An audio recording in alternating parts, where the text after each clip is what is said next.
شایانە و کاتت باش هەڵبەتە خەڵکی ئەولێریش بە وردی و بەچڕی چاودێری پێشات و زانیاری و ئەنجامی کۆبوونەوەی لایەنە سیاسیەکان دەکەن لەسەر پرسی سەرۆکی هەرێمی کوردستان. ئەگەر سەیری شەقامی هەولێر بکەی دەبینی تا ڕادەیەک بەسەر دوو لایەن دابەشبوونە دووبەرە لایەنێکیان زۆر بە وردی چاودێری ئەنجام و زانیاری کۆبوونەوەکان دەکەن و بەشێکی دیکەشیان دەڵێن ئێمە بێزار بووین لە کۆبوونەوەکان لایەنە سیاسیەکان زیاتر لە 50 کۆبوونەوە لە نێوان یەکتر ئەنجام داوە لەگەڵ یەکتر یاخود ئەو کۆبوونەوە پێنج قۆڵیانی کە ئەنجام دەدرێت تا ئێستا نەگەیشتونەتە ئەنجام.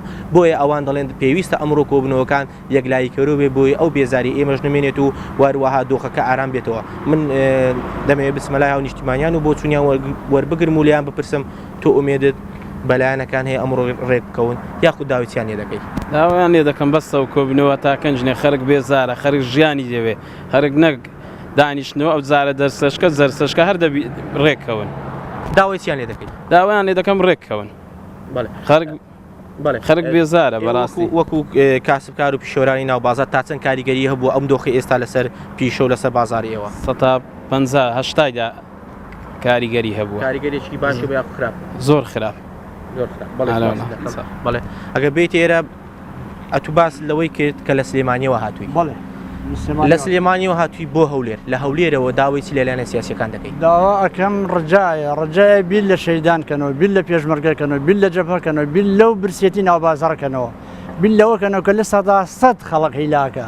ئێمە ڕێکۆڵەکێژین ئومێدمان هەیە بەس تۆ خۆیان زیاتر نەکەین لەمە زیاتر نەکەن چاوەڕێیەکەین کۆتایی پێبێن میلەت بەسە هیلاک بوو بیل لەو هەموو گەنجەکەنەوە کە وڵاتیان چۆڵ کرد بیل لەم هەموو شەید و ماڵ و وێرانیە بکەنەوەی. پێی دوایە ئەمڕۆ کۆبوونەوە کە یەکلای کەرەوە دەبی یاخود درێژە دەکێشێت ڕێکۆڵەکێژ بووین بە تەمانی شەڵات زیاد نەکە لەمە زیاد نەکە بێتام نەبێ میلەت یاخوا کەس میلەتی لێ وێران نەبێ لێ هەڵنەس.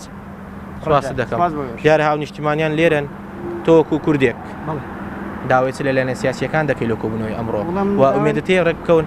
بەڵێ وەڵام ئومێدم هەیە گەشتبینم بە گەیشتن بەیەک و بگەنە ڕێککەوتن لەگەڵیەکە بەڵام ئەگەر بەو دانیشتنش نەبی بە دانیشتی تر کەوانش حەز بەوە دەکەن ینی ملت لیان بێزارە. کەواتە بە بۆچوونی تو دانیشتەکان زیاتر دەخایەنێ جگە لە دانیشتنی ئەمڕۆ؟ وڵی من دەڵێم ئەگەر ئەو دانیشتنی ئەمڕۆژ یەکلای نەبێتەوە لە ئایندە یعنی هیچ عیلاج نیە ئیلا دەبێ بگەن بە ڕێککەوتن. سپاس دەکەم. تۆ گەنجێک ئومێدت هەیە ئەمڕۆ لایەنە سیاسیەکان بگەنە ڕێککەوتن لەسەر پرسی سەرۆکی هەرێمی کوردستان؟ والله ئینشاءڵڵا ئەوڕۆکە دەکەونە ڕێککەوتن لەبەر ئەوەی بەڕاستی بازارەکەتەوە تێکچووە یعنی بە حکمیەوەی من شعقارات دەکەین لێرانە یعنی خەڵکێک پێشترێ دەهات لە ئەوروپا لێرانە مولچی دەکڕی ئێستا بالعکس لاتە ئێستا خەڵکانی ئەوروپا لێرانە هەمووی دەفرۆشن بە نیوە قیمەت دەگەڕێنەوە ئەوروپا یعنی بەڕاستی بازارەکەی تەواو تێکدا هەر ئاردێک یعنی لە ئەو بە حکمی ئەوی بە 5 دەفتەر بە ئێستا بە 2 دەفتەر و 40 وەرەقە دەیکڕی یعنی نیوانی فەرقی ئەگەر بێت و لەو ڕۆژانش یعنی پێگنێن بەڕاستی زیاتر وەزعکە خراپتر دەبی بازارەکەشمان زۆر خراپ دەبی. ئەواتە داوای چ لە لایەنە سیاسیەکان دەکەیت؟ والله داوا لە سەرۆکی هەرێم دەکەین بەڕاستی ببتە سەرۆکی خەڵک یعنی بێتە ناو خەڵک بزانێ ئەو خەڵکە چ باسە یعنی بێتە لە ناو خەڵکەی خەڵک بیبینی و باز بکە یعنی بزانێ مڕعاتی ئەو خەڵکەی چیە بەڕاستی یعنی ئێستا خەڵکە سەرۆکە چێ بێ سەرۆکی خەڵک بێتە ناو خەڵک بزانێ خەڵک مڕعاتی چییە ئیتر سوپاس دەکەم بەڕاستی داوای ڕێککەوتنیان لێ دەکەم.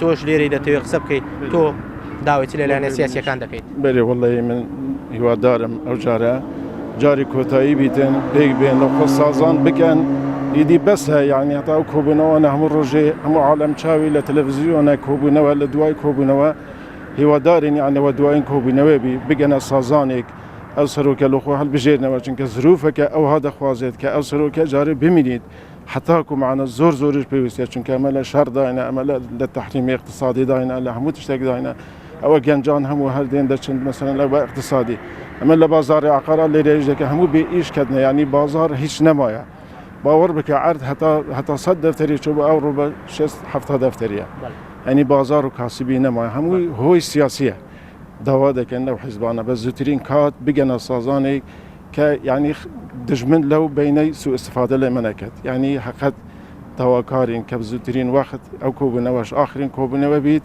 لە خۆتان یەکلایی کەربیت یعنی بگەنە سازانێک سەرۆکی هەرێمی کوردستان کاک مەسعود بارزانی واقعا شیانە یعنی شایانی ئەوەی کە هەموو ژیانی خۆی لە شەڕ و لإيران والعراق همو مشاهدين لجاني خوي لشر دوا يعني بيشمرجة سروكي بيشمرجة لخدمتي بيشمرجة يعني أو سروكي البجيرين كردستان دجيته وبارجة يعني ما حقيقته كدرين نكمل برين كلا إنجلي برين أوبكا أو حقيقته درين جا هیواداریم زودترین وقت ئەو کۆبوونەوە ئاخرین کۆبوونەوە